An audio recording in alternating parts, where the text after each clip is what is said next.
kayaknya hal yang perlu kita syukuri dalam hidup adalah bagaimana kita menyikapi sebuah masalah. Untuk seorang anak tuh berat, gue. Tapi saat nyokap gue meninggal itu benar-benar jadi titik terendah gue. Kalau dibilang makin dewasa enggak, tapi gue lebih menghargai diri gue sendiri. Gue nggak mau anak gue merasakan yang gue laluin karena berat sekali.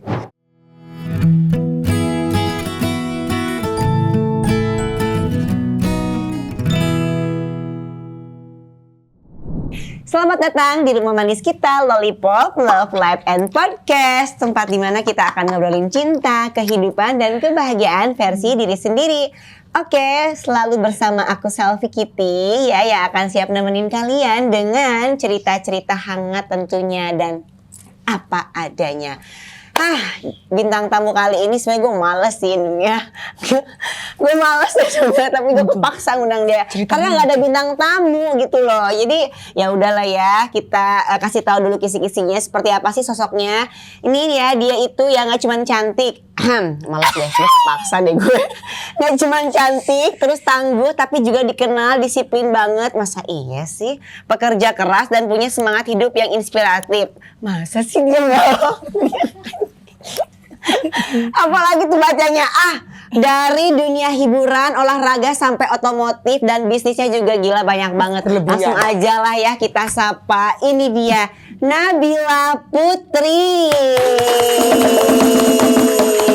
Boleh gak sih? Boleh gak? Udah deh ngumpetnya.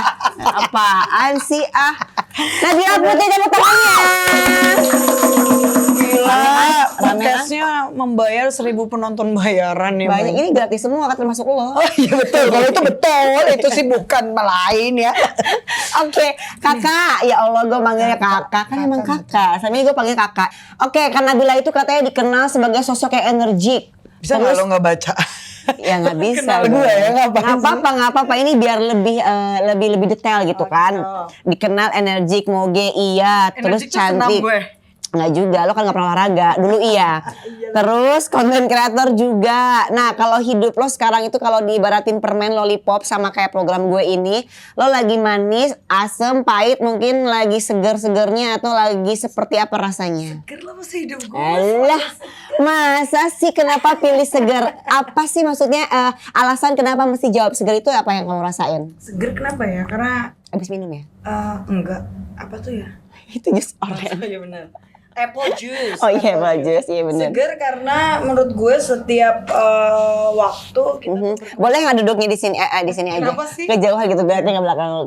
Jadi karena setiap waktu kan hidup kita itu selalu menemui hal-hal yang baru.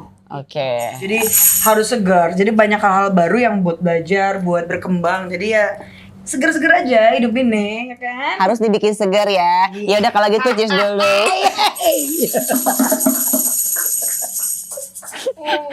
Aduh, parah, bentar minum dulu. Tolong biar episode ini kesana tuh kayak obrolan kita bermakna gitu. Oke. Langsung aja ke pertanyaan pertinyi ini. Pertinyi, lu mulai kayak mas. Enggak, itu beda. Bukan kapasitas gue. Banyak yang bilang katanya Nabila itu makin dewasa. Masa? Tua maksud lo? Nggak salah baca, enggak. Katanya makin dewasa itu makin susah bahagia, katanya gitu. Di luar, ya makanya kan katanya gitu, denger dulu. Di luar ekspektasinya itu kan makin banyak, terus banyak kebutuhan. Pokoknya makin banyak deh. Lo ngerasain hal itu juga nggak kira-kira? Ngerasain apa ya? Ya itu tadi makin banyaknya ekspektasi, makin banyaknya kebutuhan, makin banyaknya mungkin tekanan atau mungkin banyak apalah gitu. Lo ngerasain itu juga gak sih? Gue lahir tuh sudah tua, pola pikir gue tuh sudah tua. Oh oke. Bisa gitu ya? Baru lahir langsung. Memang, tekanan hidupnya banyak. Ditepokin, orang menderita ditepokin. Lo ini hatinya gimana? Orang menderita kok ditepokin. Orang mah happy ya. Ya gue lahirnya udah langsung. Lahir udah ya 1 juta, sebulan 1 juta. Bukan, gue tuh memang kalau gue dari kecil itu memang pola pikirnya kayak anak gue yang pertama nih sekarang sama. Jadi pola pikirnya gesture dirinya itu sudah tua memang. Kayak Kobe lah gitu, Kobe ya. Kobe apa sih? Kalau orang sudah bilang kok kolot bego gitu. translate, tolong. Kolot bego ya. Tapi memang mungkin satu hal yang perlu gue highlight dalam hidup gue adalah gue itu orangnya sangat mudah bersyukur. Jadi itu harus. Ya, gue tidak memiliki banyak ekspektasi, tapi gue memiliki banyak target dalam hidup gue. Tidak banyak ekspektasi tapi banyak target dalam hidup. Betul. Gue dari zaman gue SMA, gue sudah tahu gue ingin berkuliah di mana. Gue sudah tahu gue akan membeli apa yang utama, baru beli apa. Dan itu tercapai semuanya. Jadi gue dulu waktu SMA gue pengen kuliah di UI kan. UI. Berteman berapa lama lah sama gue? Nanya tepokin ini. Oke, terus gila lo pinter banget dong berarti masuk situ. Pasti pakai orang dalam. Betul. Enggak dong. Enggak. Gue memang jadi gue nih bandel dalam arti kata gue nggak suka masuk sekolah rutin. Gue tidak suka mendengar guru. Tapi gue tuh lumayan diberkahi pikiran lah ya gitu. Jadi gue dari SMA gue sudah tahu gue pengen kuliah di mana. Jadi waktu gue masuk di Unpad itu gue memutuskan untuk nggak registrasi ulang, tapi gue berangkat ke Jakarta untuk tes UMB UI. Dari UI pun gue udah targetin tuh, gue pengen beli apa ya, gue nggak mau beli mobil duluan, nggak mau beli rumah duluan, gue pengen punya motor. Dari punya motor, gue pengen punya apartemen, pengen punya mobil, pengen punya rumah. Jadi itu gue udah targetin. Satu-satu. Betul, dan itu emang benar nih, ucapan tuh doa. Jadi semua yang ucapkan itu terjadi sesuai daripada apa yang lo harapkan gitu ya. Betul. Ya pastinya dengan ikhtiar lah ya, dengan berusaha, dengan bekerja keras juga. Gitu kan. Dan hidup gue dari kecil sampai besar memang mostly bekerja. Maksudnya gak usah tepuk tangan. Kalau gue bilang hidup gue bersenang-senang, party hore, lu tepuk tangan, ini kerja capek. Ya nggak apa-apa, semua orang kan memang bekerja, harus bekerja juga karena emang pengen mendapatkan sesuatu ataupun keinginan ataupun cita-cita ya emang harus bekerja dan ikhtiar dan berusaha gitu Bu. Bijaksana sekali sampai dia aja bangga loh, dia tuh ngomong gitu, dia gini, ih astaga gue bisa ngomong kayak gitu ya, gitu kan. Iya kan? Apaan sih? Iya kan, lo pasti merasa Nggak gitu jelas. kan. Oke lanjut, kamu sekarang itu kan juggling banget, juggling banyak banget katanya peran kerja kreatif. Emang iya, bisnis iya sih gue akuin, ngurus diri sendiri juga iya, dan juga keluarga, anak-anak kan udah 2. Di tengah kesibukan ini mungkin hal sederhana apa sih yang masih bisa bikin lo ngerasa bahagia bener gitu? Ada gak sih momen dimana lo tuh sadar kalau misalkan oh ternyata ini bahagia yang sederhana itu ya gitu, atau oh mungkin iya ini ya gue cukup dengan kebahagiaan ini gitu? Kalau gue bagian gue sadar adalah di anak-anak. Setuju.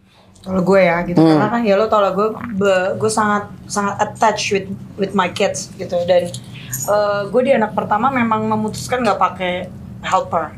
Jadi memang gue membesarkan anak gue yang pertama tuh sendiri, jadi sangat attached dalam arti kata semuanya, secara emosional, secara visual juga dia banyak menduplikasi gue, dan terutama beruntungnya ya, tapi gue sangat beruntung karena dia punya emosional yang juga similar sama gue. Jadi sama gitu? Ya, gue kan kelihatan aja nih berantakan kan, tapi kan aslinya gue hancur. Gak ada. Gue tuh banyak ya, lo mungkin kalau teman-teman deket gue termasuk lo kan pasti juga tau lah. Gue cukup salah satu orang yang punya emosional intelijen yang cukup baik gitu. Jadi gila. Iya dong. Jadi gue sangat bisa mengontrol emosi gue. Gue lebih bergerak berdasarkan rasional daripada emosional. Betul. Itu gue. Jadi kalau menghadapi perempuan-perempuan seperti ini, tanya saya. Saya udah kenyang hadapinnya. Aduh, bahaya. Jangan sampai dia jadi intelijen diri gue ya. Oke, mending lanjut aja deh. Ini kalau ngomongin pasangan atau hubungan, banyak orang ngerasa cinta itu katanya harus sempurna katanya ya. Tapi buat lo sendiri apa sih arti cinta yang sehat? Yang sehat? Yes. Gue mau membedakan sekarang ya gitu. Sekarang. Gue berbicara terkait experience gue ya. Mungkin bisa salah, bisa benar, tapi gue itu melihat cinta itu konotasinya terlalu dalam. Lalu? Dalam arti kata, cinta itu kalau di gue pribadi ya, cinta itu ketika lo menyukai seseorang, lo menyayangi seseorang tanpa memiliki batasan. Dalam arti kata, lo tidak cemburu, lo merelakan dia bahagia dengan orang lain, lo happy ketika dia do something yang dengan orang lain ya, bukan dengan lo, tapi lo masih bahagia. Itu buat gue itu cinta. Tapi kalau batasan dalam sebuah pernikahan menurut gue cukup disayang. Kenapa? Karena ketika lo sudah mencintai, lo akan hilang tuh semua kecemburuan itu. Kalau di gue nih, karena gue tuh kalau gue cinta itu gue ke nyokap gue tuh mencintai, sangat mencintai. Karena nggak ada batasan. Jadi kayak, oh gue ngelihat nyokap gue mau dengan bokap gue, kalaupun amit-amit dia dulu tidak berhasil pernikahannya dan kemudian dia bersama orang lain, gue akan tetap mencintai dia. Itu gue. Terus gue punya mantan sebelum gue menikah, dia bahagia dengan orang lain, gue nggak apa-apa. Jadi gue sudah di tahap mencintai, jadi gue tidak mau memiliki. Oh, jadi kalau misalkan dalam pernikahan cukup lo dengan sayang aja. Betul. Karena kehilangan saat mencintai itu berat banget dilaluinnya, gitu loh. Jadi di stage itu gue merasa, nah ini gue sedang belajar. Ini salah satunya mungkin kalau kemarin teman-teman ngeliat gue touring juga, gue baru jalan nih dari Jogja ke Bali sendirian naik motor. Itu salah satu bentuk gue nggak bisa bilang treatment ya, tapi itu bentuk sebuah journey di gue untuk melepaskan kemelekatan gue sama anak-anak. Kemelekatan kepada anak-anak. Kenapa? Karena ketika kan anak gue yang kedua itu lahir seminggu sebelum anak gue yang kedua lahir, nyokap gue tuh meninggal seminggu sebelumnya. Jadi dan gue itu tipikal orang yang tidak, gue suka bersosialisasi, tapi gue memilih untuk tidak punya banyak teman sekali.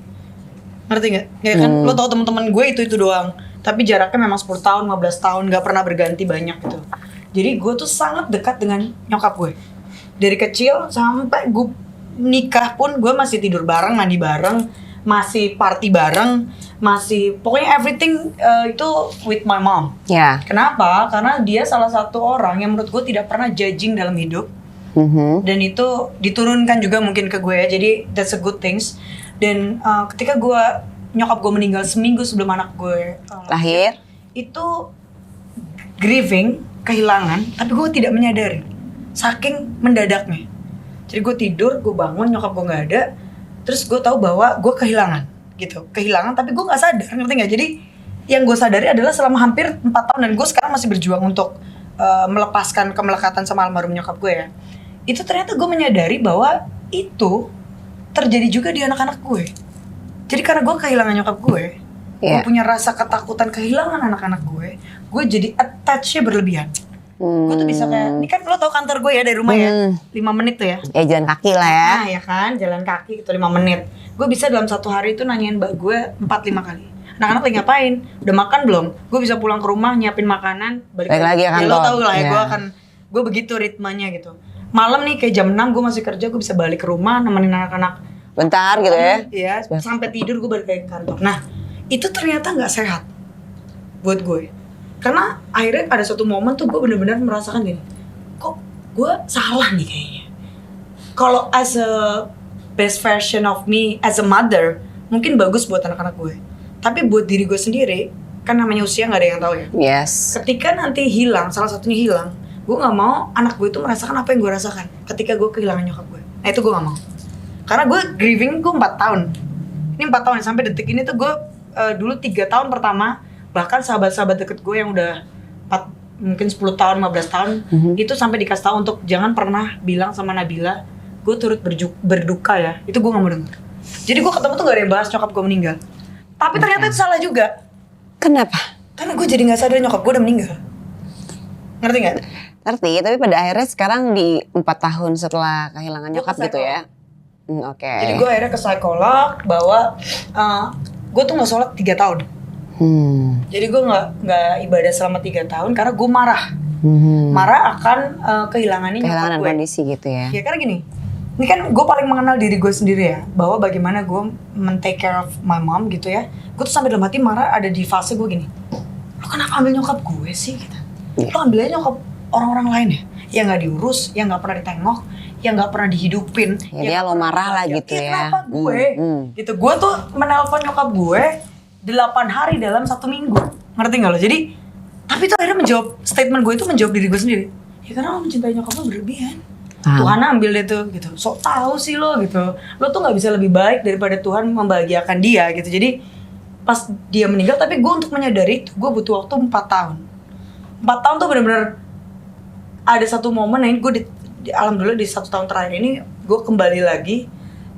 Menjalani normalnya gue, ibadah gue balik lagi normal, mungkin jauh lebih dekat lagi. Tapi memang lebih realistis. Gue nggak mau banyak perubahan yang terlalu dramatis atau terlalu berlebihan, karena gue nggak mau nanti itu menjadi sesuatu yang nggak seterusnya. Ya. Gitu. Jadi gue pelan-pelan gue berubah gitu. Termasuk dengan gue meninggalkan anak gue kemarin lebih dari seminggu, itu pertama kalinya seumur gue sebagai ibu ya. Iya. Itu pertama kalinya gue meninggalkan. Dulu kalau udah di atas 5 hari, gue tuh gelisah.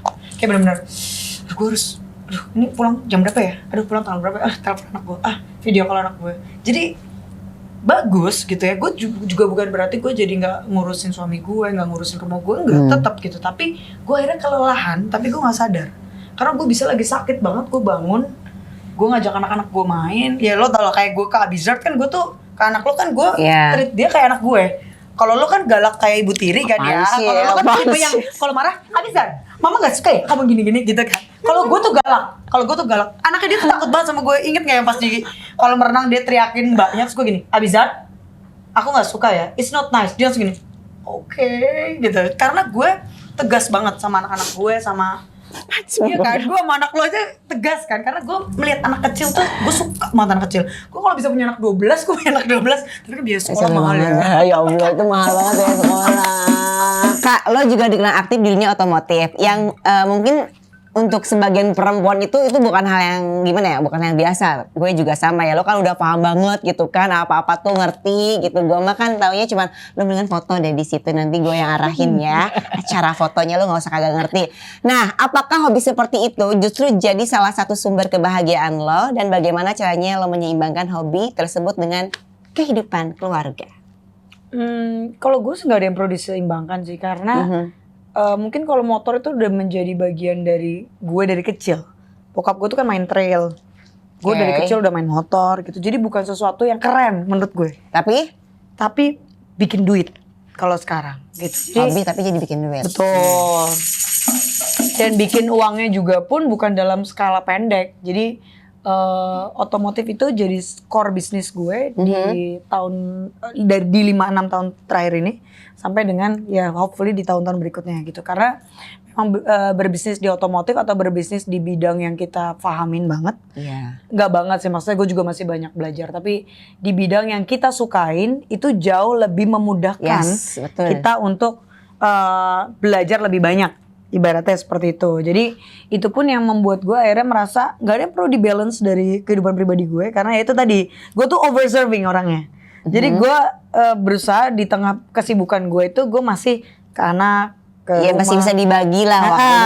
Walaupun gitu memaksakan dan akhirnya gue exhausted. Tapi ya itu jeleknya, gue harus menyadari itu bahwa gue juga, gue butuh waktu juga ya buat diri gue sendiri. Makanya dong, me time, bisa kita pergi. Aduh, nah ini. Ya ini buat teman-teman yang nonton ya. Kalau teman-teman gue tuh udah tahu banget. Gue tuh keluar. Ayo tidur gue. Nah, itu ntar gue. Ya kan udah keluar sekarang loh. Jadi bisa langsung keluar habis syuting gitu. Alasan apa ya? Malam ini alasan apa ya? Gue lah, laki lo kan lagi di Milan juga. Gimana sih? Oke.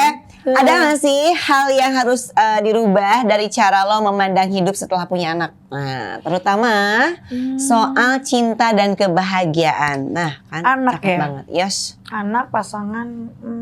Tapi tentang kebahagiaan pastinya. Ya, kalau buat gue itu. Sekarang kerja keras gue di kemelekatan. Karena that's really impacted banget.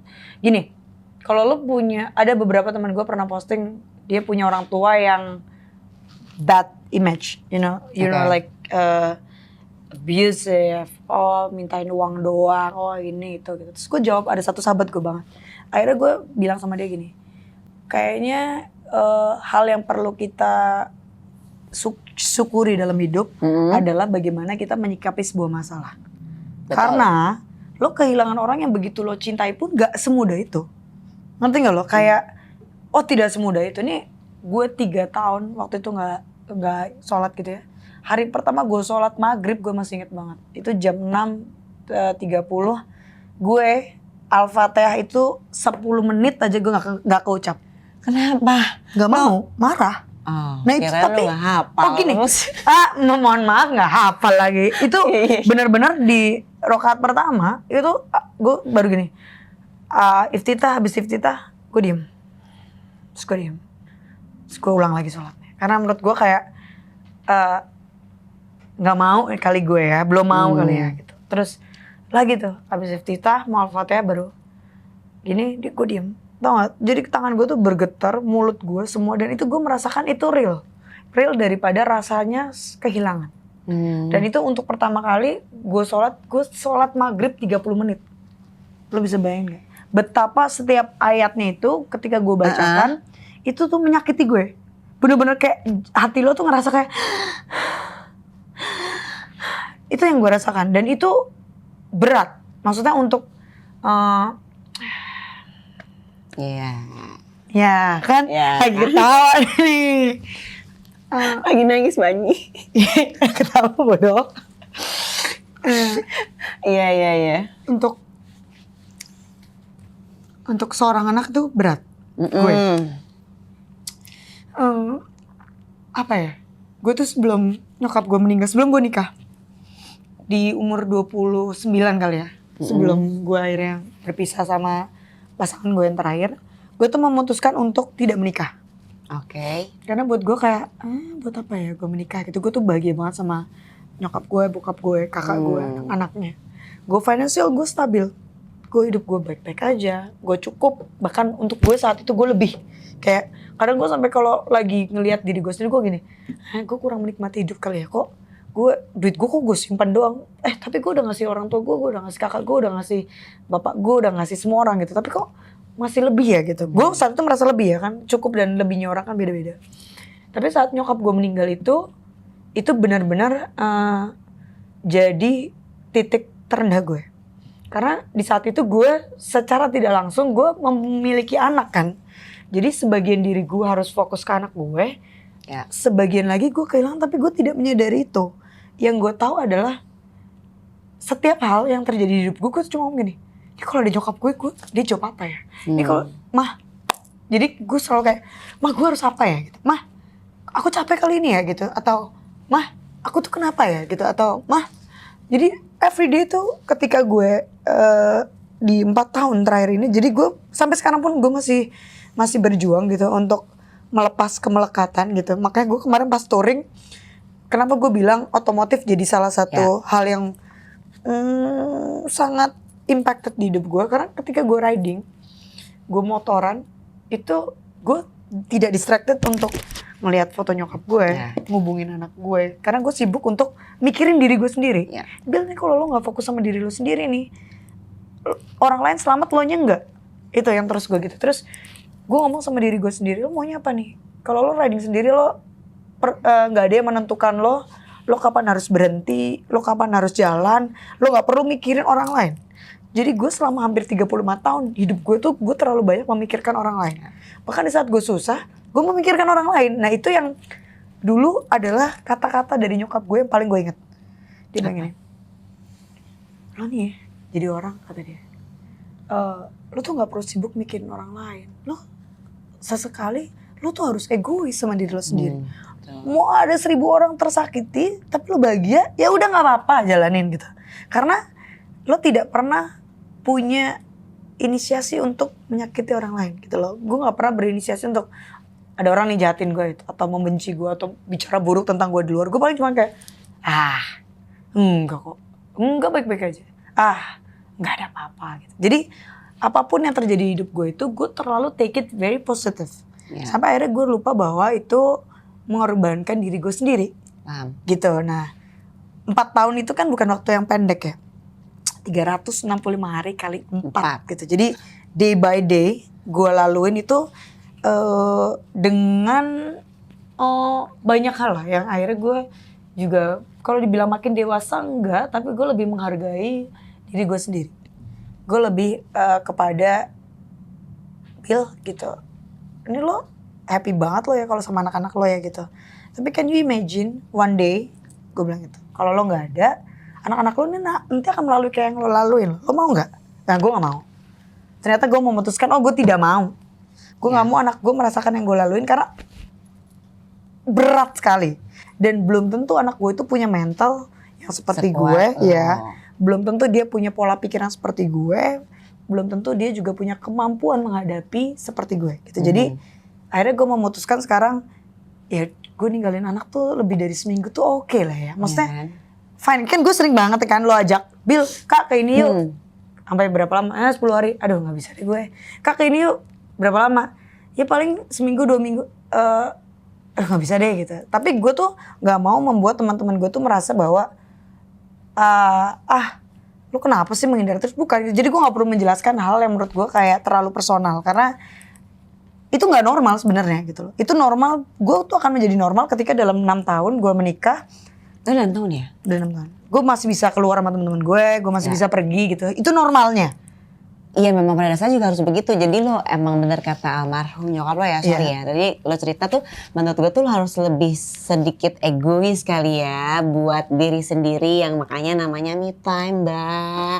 Jadi nggak melulu. Nah makanya itu kan salah satu cara lo motoran ya. Walaupun gue agak sedikit khawatir kemarin ya, gue menawarkan diri untuk ikut gitu ya. Ikutin gue kata dia gini, Kak gue ikut naik motor, lo menambahin beban hidup gue. Ya, tapi kan minimal gue nemenin lo gitu, khawatir lo terjadi apa-apa, apalagi lo sendiri. Tapi kan itu artinya lo perlu waktu untuk me time dan bener kata lu fokus buat jangan boro-boro buat mikirin orang gitu. Lo fokus buat diri sendiri, cari jalan apa segala macem gitu kan. Ya udah Ren, gue dukung dan gue cuman kirim doa aja, mudah-mudahan selamat akhirnya bisa sampai di sini juga.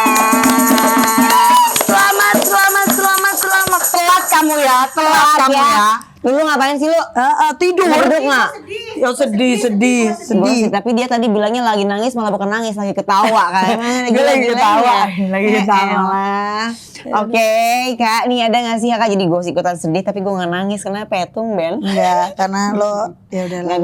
Gue nggak mau Kak, gue kan tahu cerita lo gitu loh. Makanya gue harus buka sih. Jangan dong. Gue denger lo cerita gitu gue sedih Kak, beneran nggak asli Kak. Maksud gue sedih. Nanti aja lah, gue asli lo anjir. Marah. Ini pemarah loh. Enggak. Nih gue kalau misalkan gue buka nih kan bahaya nih. Makanya gue ikutan sedih tuh gara-gara cerita lo sih. Ya udah, langsung next aja ya. Nah, banyak orang ngelihat lo sosok yang kuat. Gue juga salah satu orang yang ngeliat lo itu yang selalu kuat. Kalau gue mah lihat lo selalu gue menilai lo yang selalu sosok. Lo maksudnya menilai gue pikir gue menilai lo. Apa sih? Ya udah jangan marah tuh kan pemarah teman gue. Jadi kan gue lihat seorang Nabila ini sosok yang kuat bener, ceria bener. Tapi kalau boleh jujur nih Kak, ya kan di balik kekuatan lo itu, terus di balik keceriaan lo itu, ada nggak sih hal yang bikin lo sebenarnya tuh rapuh sebenarnya di luar mungkin ya? Tadi kan lo cerita almarhum nyokap lo yang mungkin lo harus sembuh dalam waktu 4 tahun dan melepaskan kemelekatan itulah pokoknya dengan segala tadi yang lo ceritain. Ada nggak sih hal yang bisa bikin lo sebenarnya lo juga bisa rapuh gitu? Anak sih sama ya kalau relationship is that something buat gue up and down-nya relationship tuh itu haknya masing-masing lah gitu. Bagaimana you wanna take it di relationship itu buat gue tidak ada standarisasi gitu, ngerti gak lo? Vikinisasi? Vikinisasi itu mungkin orang yang kalau ngomong kayak lu ya nggak jelas ya. Lanjut. Yang tinggalnya di Bintaro, gue deket banget nih sama rumah lo gitu kan. Itu vikinisasi. Jadi kalau gue merasa bahwa gak ada lah standar daripada sebuah hubungan tuh benar atau salah. Karena kan balik lagi gue tuh tidak pernah menghakimi hubungan seseorang. Kayak lo nih misalnya. Tuh kan, gue lagi nih. Kan misalnya lo nih dulu ya, zaman lo masih dulu nih gitu kan. Ketika lo cerita sesuatu, gue pasti jadi salah satu orang yang tidak pernah menghakimi cerita lo. Dan gue juga nggak membela lo juga. Misalnya kalau ada sudut pandang gue yang merasa lo juga salah, beda, gitu ya. kan. Tapi gue selalu bilang bahwa lo salah. Gitu. Nah gue tuh bukan tipikal orang yang karena gue temen lo terus gue bilang nih gitu ya, laki lo misalnya gitu kan. Enggak, tapi gue kayak gitu, lo udah bener belum gitu. Nah gue tuh pasti akan gitu, apakah dari sisi lo atau dari kedua. Jadi gue selalu netral. Begitu juga ketika ada seseorang yang memutuskan dengan hubungan yang buruk masih terus berjalan, atau dengan hubungan yang buruk dia akhirnya mengakhiri, itu gue tidak pernah judging. Gitu. Nggak pernah kayak dia nggak kuat aja kali jalan rumah, harusnya dia mah gitu ya.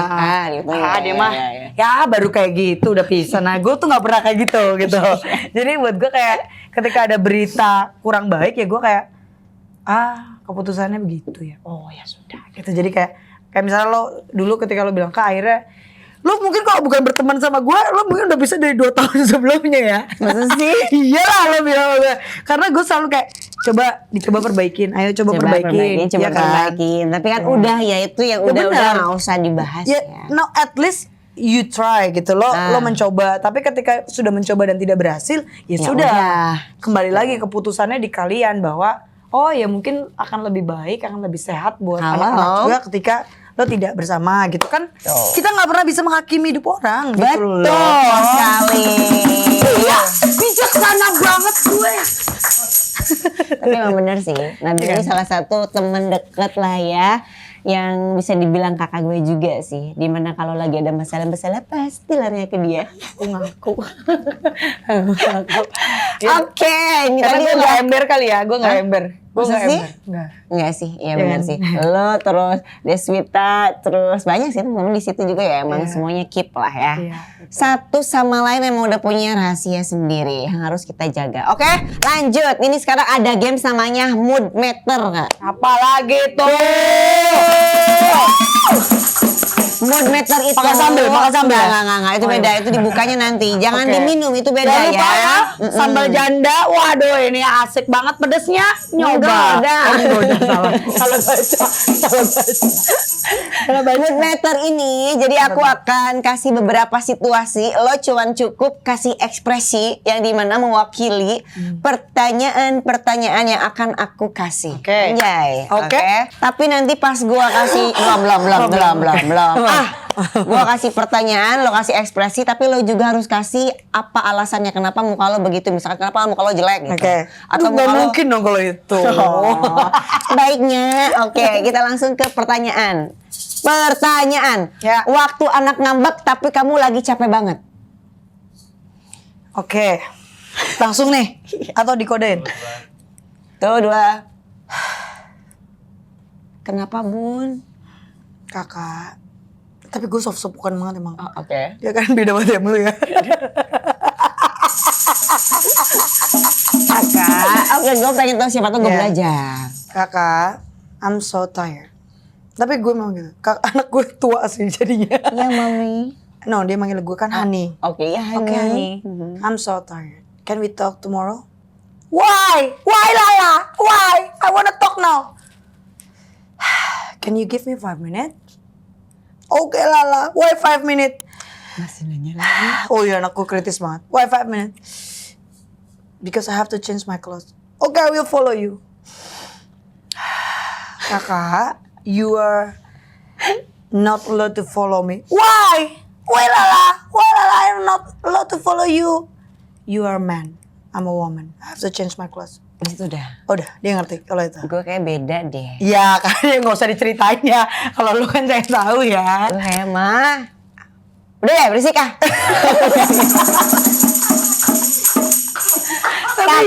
Tapi emang bener kan? Lo tau gak waktu anak lo ulang tahun di rumah lo itu? Anak gue teriak-teriak pengen beras segala macem. Gue udah gak mau capek.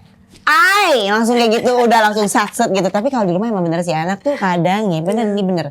Anak tuh kadang gak bisa kita kerasin sih bener. Tapi kalau gue ajak ngomong baik-baik ya, kayak dia minta sesuatu, contoh kayak kemarin minta donat ya. Gue gak mau tuh kalau dia teriak-teriak, duduk. Apa ngomongnya bener? Mama mau donat. Ya udah. Kalau mau donat kan tinggal bilang, nggak usah nangis, nggak usah teriak. Baru tuh ya tapi itu kan. Bener, berarti itu efektif loh ternyata. Daripada gue harus teriak-teriak, buang energi gitu. Bukan berarti gue tidak pernah galak ya. Betul, Oh, gue galak. Gue betul. bukan galak. Kelihatan sih, Mbak. Iya, gue disiplin.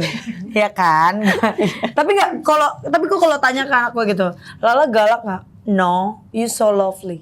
Wih. Betul, tapi karena gini, nih Anak lo zodiaknya apa ya? Gemini ya, tahu sendiri.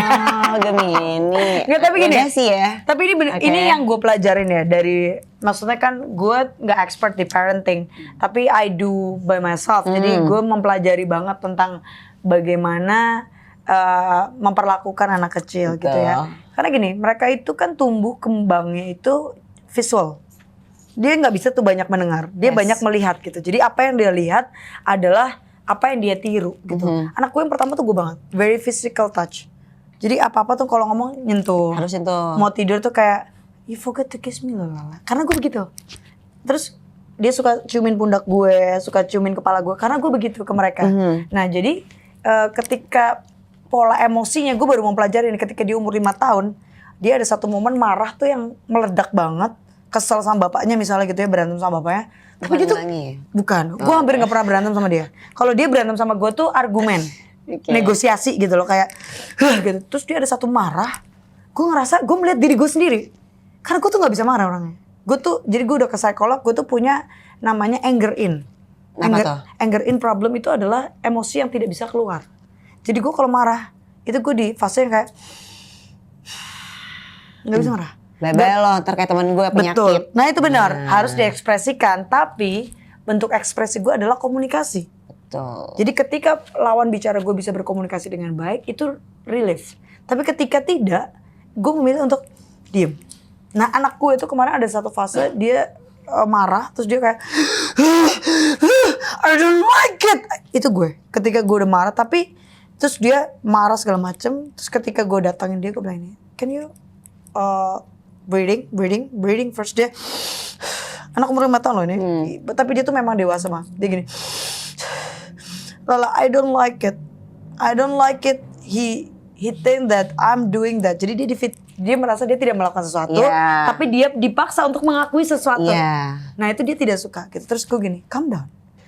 Nah ini kita tuh harus harus apa ya, kayak harus merasakan apa yang dia rasakan dulu, bahwa gue ngerti lo marah ya. Iya aku marah. Oh iya aku ngerti kamu marah. Gitu. Tapi bisa gak kita bicara baik-baik? Yes, I can. Apa yang kamu mau? Kan momom, bapaknya kan dia manggil bapaknya momom. Kan momom sudah minta maaf. No, he not saying sorry to me. Ah itu anak gue. Jadi dia ekspresi. Oh iya, dia bilang, oh dia itu gue banget. Jadi orangnya sangat statementnya tuh tough gitu, kayak oh enggak, lo enggak gini, oh lo enggak gitu. Tapi pola bicaranya tuh halus. Jadi dia enggak yang kayak no, so sorry, enggak. Dia tipe anak yang kayak he not say sorry to me. Dan gue panggil bapaknya, Mom, come here, say sorry to Makrea. Udah, aku udah say sorry. No Lala, he not say sorry to me. Jadi dia ngomong ke gue, dia gak ngomong ke bapaknya, dia gak jawabin bapaknya. Karena dia tahu adalah lawan bicara dia saat itu gue. Ketika bapaknya datang, bapaknya bilang, Makrea, I'm really sorry. Don't do it again, Mama. I don't like it. Oh dia gitu orangnya. Jadi kayak, tapi dari situ ketika dia very emotional, gue tahu bahwa ini gue nih. Niko pun mengakui, Makrea tuh gue kecil banget. Maksudnya gue versi kecil gitu, kayak cara dia berbicara, cara dia marah. Terus tau gak, yang surprise adalah ketika dia selesai, dia happy, gue di kamar, dia datang ke gue. Dia gini. Makrea, dia datang gini. Lala, I'm sorry ya Lala. Sorry for what? Yeah, maybe I make you disappointed. Kata dia, what do you mean? Kayak, yeah because I'm upset. I'm screaming, kata dia. Jadi menurut dia apa yang dia lakukan itu mengecewakan gue. Nah itu yang gue gak mau. Jadi dia hanya memikirkan sisi gue karena dia terlalu melekat sama gue. Kayak gue. Mirip. Makanya jadi dia tidak memikirkan sisi bapaknya, tapi dia memikirkan sisi bagaimana perasaan gue. Nah itu yang menurut gue saat ini perlu banyak, anak gue yang pertama terutama ya, itu sangat amat melekat sama gue. Jadi cara dia marah, dia gini, you not upset to me. Jadi yang dia khawatirkan gue marah sama dia. Can I hug you? Oh yeah, of course you can hug me. Gitu. Jadi dia meluk gue terus, but it's okay. I don't really like mom. Kadang dia, kayak anak kecil kan kadang gitu, kadang I don't really like. Tapi anak lu usia di bawah Abizar kan? Oh jauh, 5 tahun dia. Ya. Makanya kan anak ini kecil, ini tua sekali gitu. Jadi gue sangat berhati-hati dalam pemilihan kata, dalam apapun. Karena dia tuh sangat menduplikasi gitu. Nah itu ya makanya gue bilang kalau, kan gue bilang sama Kitty, anaknya dia kan aktif banget. Abizar tuh kayak anak gue ya. Sangat aktif, pinter bicara anak lo. Kalau sama Kitty mungkin kayak temen, jadi kayak suka mungkin kalau lo lagi capek kan mungkin lo normal, tapi itu normal lo ya. Gue marah langsung. Ngomel kan normal, tapi anaknya dia tuh sama gue takut. Jadi kalau lagi main yang terlalu berantakan gue gini, Abizar, ayo, jangan lakuin itu. Dia kayak, oke, aku bolehnya apa gitu. Jadi tapi ya, karena gue harus komunikasi gitu kan. Jadi ya gitu. Jadi kalau gue yang merasa yang sangat berubah dari gue adalah dulu gue begitu ke anak kakak-kakak gue. Sekarang gue lebih punya ruang untuk mengawal tumbuh kembangnya anak gue sebagaimana yang gue yakini benar. Gitu aja gitu loh. Karena ini nanti lo menghadapi gak sih kayak fase anak lo kritis bertanya gini. Kritis gimana? Kok dia harus, kok aku harus tidur siang, kok dia enggak? Anak lo menanyakan itu enggak? Enggak ya? Pernah ya. Iya. Pernah ya waktu tuh sholat sih. Waktu tuh sholat anak gue ngomong, kok nggak sholat? Karena gue lagi nggak sholat ya gue jelasin. Karena perempuan itu ada nggak sholatnya karena ada mensnya. Aku bilang gitu. Oke. Lanjut ekspresi selanjutnya. Selanjutnya. Pas lihat komentar netizen yang gak enak. Emang gitu Kak? Iya. Gue gak pernah peduli. Gue juga gak pernah peduli sih. Gue kalau misalkan kayak gitu tuh paling kalau enggak langsung cut, kalau enggak langsung gue blok biar gue tenang. Gue tuh beruntung netizen gue jarang banget yang komentar gak enak. Karena gue selalu menanggapinya tuh kayak kalau dia komentar gak enak nih, gue tanggapin tapi dengan jokes. Jadi mereka terus berbalik jadi kayak kayak gak enak gitu. Mungkin guilty karena buat gue nggak impacted what they iya ngapain lah udah mikirin orang apalagi netizen yang kita nggak kenal kayak kemarin tuh ada tiba-tiba ujung-ujung minta minjem mama gue 20 juta gila enteng banget ya tuh orang ya udah gitu dia minjemin juga kakaknya tahu gitu kan gue kenapa tahu kan gitu gue minjem duit maksudnya kita tuh berteman tuh jangan minjem duit nanti kita malah jadi berantem ini berlaku buat siapa aja nih kalau udah namanya temenan apalagi udah lama gue sama Nabila temenan lama kagak pernah minjem duit kasih lah ya paling Oke, dapat pelukan tiba-tiba dari pasangan. Emang anjing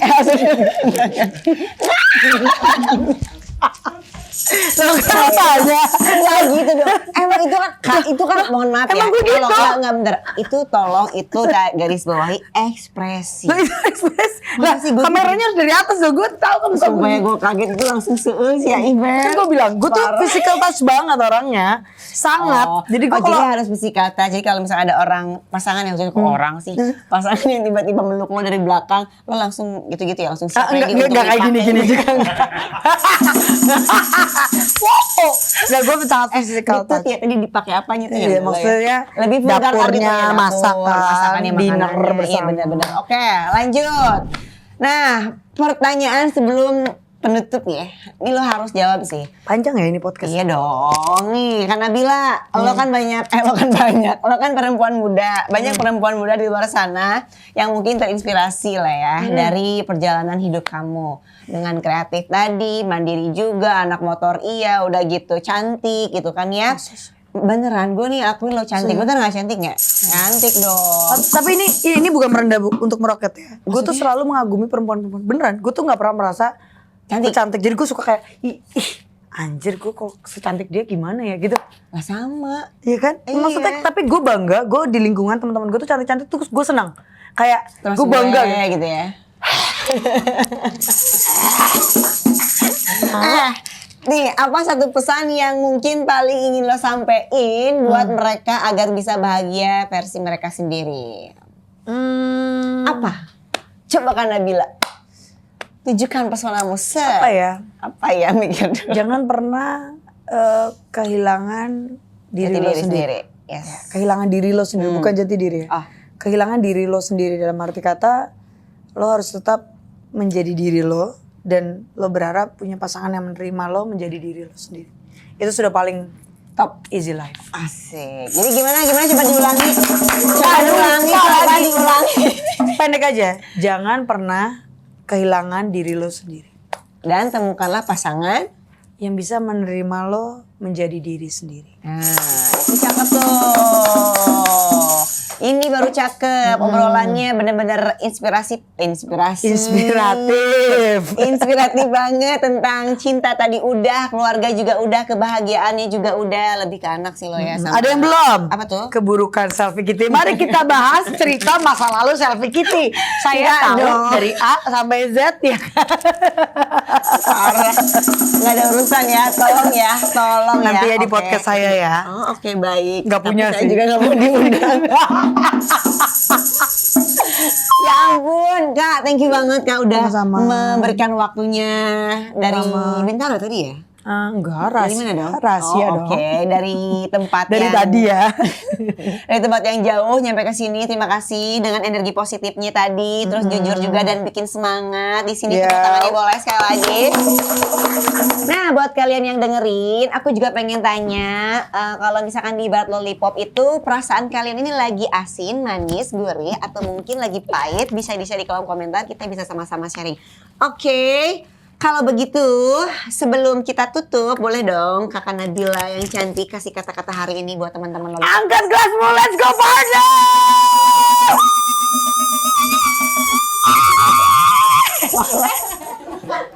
Wah.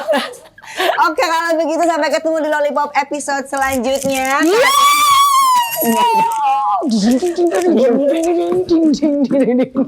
Udahlah, nggak akan denger. Tebarkan cinta dan kebahagiaan karena dunia ini selalu butuh orang yang selalu bahagia. Bye. Bye!